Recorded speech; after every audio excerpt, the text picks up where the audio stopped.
Okay, so the 10 stages of genocide and how people let the Holocaust happen. So, the Holocaust is obviously one of the most well known events in history. From 1941 to 1945, Nazi Germany, and what pretty much became Nazi most of Europe, sought to annihilate the Jews. In the end, 6 million Jewish people were murdered. So, that means on average about 1.5 million Jews were killed per year, meaning that over 4,100 Jews were killed a day. So I would argue that it starts with the people who are not yet susceptible followers, and then the destructive leaders take it and run with it, thus creating susceptible followers. Meanwhile, of course, everything is fueled by destructive speech, and those are how those three play into each other. Feelings of anger and disgust towards, as well as dehumanization of an outgroup. And once the cycle begins, there's some unfortunate ways it could turn. Starting at stage 1, we have classification. Classification is the act of distinguishing people from yourself based on their main characteristics. This is a natural human thing to do. We see it all throughout any society.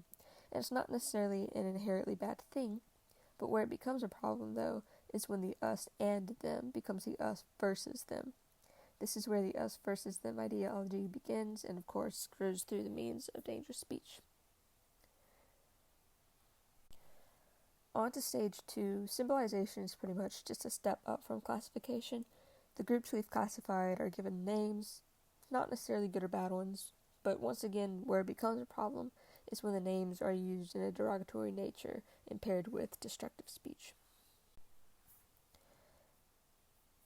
Next comes stage 3, which is discrimination. So discrimination starts with a destructive leader who enacts laws and whatnot to further separate the in and the out groups. This leads to segregation, and the out group's rights are taken away. And unlike the other two, this one is always a problem. A good example of destructive speech under discrimination is what Donald Trump said in March of 2016, where he said, "We're having a problem with the Muslims, and we're having a problem with Muslims coming into the country. You need surveillance. You have to deal with the mosques, whether you like it or not. These attacks are not done by Swedish people." This is blatant discrimination against Muslims. Now for stage 4, whether the discussion is on genocide or not, dehumanization is the point where it becomes hard to prevent future actions or reverse what's already been done. Up until this point, leaders and followers have spewed derogatory words, name-called, etc., towards a specific people group, separate them from everyone else and take away their rights. Next comes dehumanization, which turns them from a group of people to a group viewed as less than human objects. A destructive speech example under dehumanization would be also another one by Donald Trump in May of 2018, where he said, "You wouldn't believe how bad these immigrants are. These aren't people, these are animals." Which is just straight up right there. Like, they're not people, it says it, that's dehumanization. Next is stage 5. The organization stage is vital because, with few exceptions, the way an atrocity is successful is based on the organization of the methods of how destruction is going to be carried out, as chosen by the destructive leader, with the help of both their government officials and their followers. So now we're on stage 6, which is polarization, and that can basically be summed up as classification, symbolization, discrimination, and dehumanization, all added together times at least 10. At this point, everything has been stripped from them, and this renders them helpless and unable to protect themselves.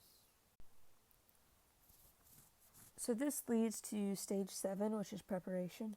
With the help of widespread polarization, whatever the government decides to organize is now in the preparation stage.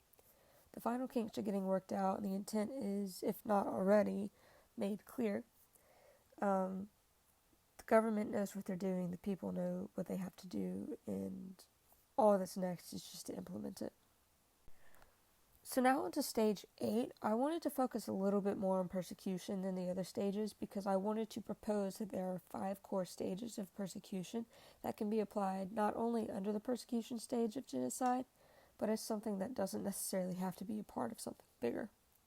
It can stand alone as its own atrocity. So the destructive leaders do have to enact the laws themselves to pave way to persecution, but in the beginning, the destructive leader has to be voted in, usually by the susceptible followers, and in the end, it has to be the susceptible followers to carry it out. The process of this has been generally summed up until this point, but I see persecution as something that should stand alone. So here are what I would call the 5 stages of persecution. So number 1 is a reason to choose the specific leader arises. I mentioned this a little bit earlier, how in Germany after World War I, we see a crash in the economy, and this leads to the majority of people wanting what will benefit them and their families the most, regardless of what it could do. So when the Nazi Party rises up and painted a picture of a utopic Germany, people latched on. And because of this desperation to get their own lives back on track, the country voted for the Nazi Party. Number 2 is the followers chose this specific leader. So once again in Nazi Germany, Adolf Hitler took leadership.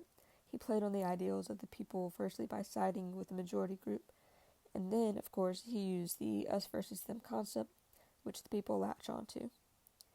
And then number 3, of course, is the us versus them grew. The leader continues to foster this idea, saying extreme precautions should be taken. This leads us to the followers wanting their leader to actually take actions, which is number 4, the leader taking action, originally just by setting up laws against the targeted group. So now it becomes even more difficult for those who are trying to resist the rise of the regime to do anything for fear of legal repercussions. And the leader allows for persecution from the susceptible followers towards the outgroup, whether those susceptible followers be your average citizens, corporations, military, or even government workers. And then number 5 is when the actual persecution starts. So another Holocaust example, Hitler promoted persecution of the Jews. Not only was the government playing and implementing ideas for genocide, but the people also played just as much of a role in anyone else due to Hitler's encouragement. In fact, we see that the majority of killings of the Jews were not through government programs, but rather any typical person who caught a Jew in a village and called the local law enforcement. So that's what I would, said as persecution. So stage 9 is extermination. This is the point of no return in terms of fixing what has been done or stopping anything further until a mass intervention happens. Whether this be something like a predicted defeat in war or something as small as, a leader killing himself. Susceptible followers restart the 10 stages, even in the midst of global atrocities, which is why it's nearly impossible to see the light at the end of the tunnel, especially when this happens.